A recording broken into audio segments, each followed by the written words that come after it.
بسم اللہ الرحمن الرحیم۔ ایک عالم نے کتاب لکھی ہے امام غزالی اور ابن تیمیہ رحمہ اللہ کے درمیان مقارنہ، کہ غزالی کا موقف اور ابن تیمیہ کا موقف کہاں پر مختلف ہے اور کن امور میں مختلف ہے۔ اس عالم کا نام ہے رشاد سالم، اور انہوں نے ابن تیمیہ رحمہ اللہ کی جو کتاب شیعہ کے خلاف منہاج السنہ کی تحقیق بھی لکھی ہے۔ بہت سارے مفید کتابیں ہیں، ان میں سے ایک یہ ہے مقارنۃ بین الغزالی و ابن تیمیہ۔ اس میں یہ لکھتے ہیں کہ سب سے پہلے غزالی اور ابن تیمیہ کا اختلاف منطق کے حوالے سے ہے، کیونکہ منطق کے بارے میں ابن تیمیہ کا موقف غزالی کے موقف سے مختلف ہے۔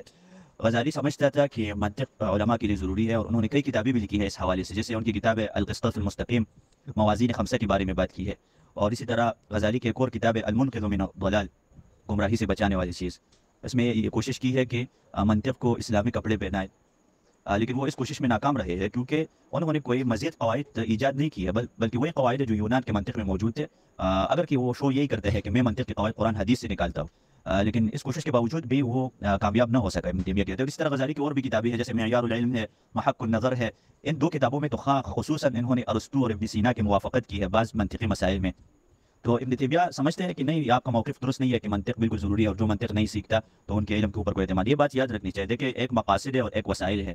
قرآن اور حدیث یہ مقاصد ہے، وسائل نحو و صرف، یہ اصول فقہ وغیرہ جو علوم ہے، یہ منطق نہ مقاصد میں سے ہے اور نہ وسائل میں سے ہے، بلکہ یہ وسیلۃ للوسائل ہے۔ کیا مطلب وسیلۃ للوسائل؟ یعنی اصول حدیث کے بارے میں جو کتابیں لکھی گئی ہے اس میں علماء نے منطقی اصطلاحات ایڈ کی ہے، تو اصول حدیث کی جو کتابیں یہ وسیلہ ہے، اس وسیلے کو آپ منطق کے بغیر نہیں سمجھ سکتے ہیں، تو اس لیے یہ وسیلۃ للوسائل ہے۔ مثال کے طور پر ابن تیمیہ رحمہ اللہ کی کتابوں میں اس طرح اصطلاحات موجود ہے کہ ایمان اور اسلام کے درمیان عموم خصوص مطلق ہے۔ ابن حجر نخبۃ الفکر میں کہتے ہیں کہ خبر اور حدیث کے درمیان عموم خصوص من وجہ ہے۔ تو جب آپ کو یہ اصطلاحات پتہ نہ ہو، آپ اس کو حل نہیں کر سکتے ہیں۔ بہرحال غزالی اپنے کتاب اصول فقہ کے کتاب المستصفیٰ کے نام سے، ان کے کتاب المنخول کے نام سے، لیکن المنخول میں جو مسائل تھے اس سے غزالی نے رجوع کیا تھا، اس لیے المنخول کو اتنا مرتبہ حاصل نہیں ہوا ہے جو مستصفیٰ کو حاصل ہوا ہے۔ کہتے ہیں کہ اس کتاب میں وہ لکھتے ہیں کہ ومن لا يحيط بها فلا ثقة بعلومه اصلا، منطقی کچھ اصطلاحات ہیں جو اس کا احاطہ نہیں کرتا تو اس کا علم کوئی معتمد نہیں ہے۔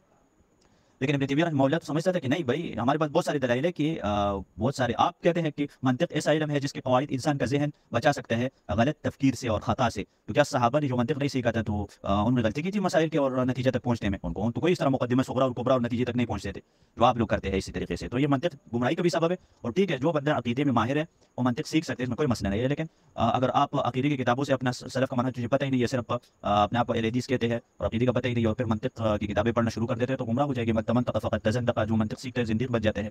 تو ابن تیمیہ کہتے ہیں کہ بہت سارے اسی طرح جو علوم میں، باقی علوم میں بھی لوگ حق تک پہنچے ہیں، جیسے میڈیکل میں لوگ نتیجے تک پہنچتے ہیں، منطق ان کو آتی ہی نہیں ہے۔ تو اس لیے ابن تیمیہ کہتے ہیں کہ منطق ایسا علم ہے جو ذکی انسان اس کا محتاج نہیں ہے، اور غبی انسان وہ حاصل کر کے کیا کرے گا؟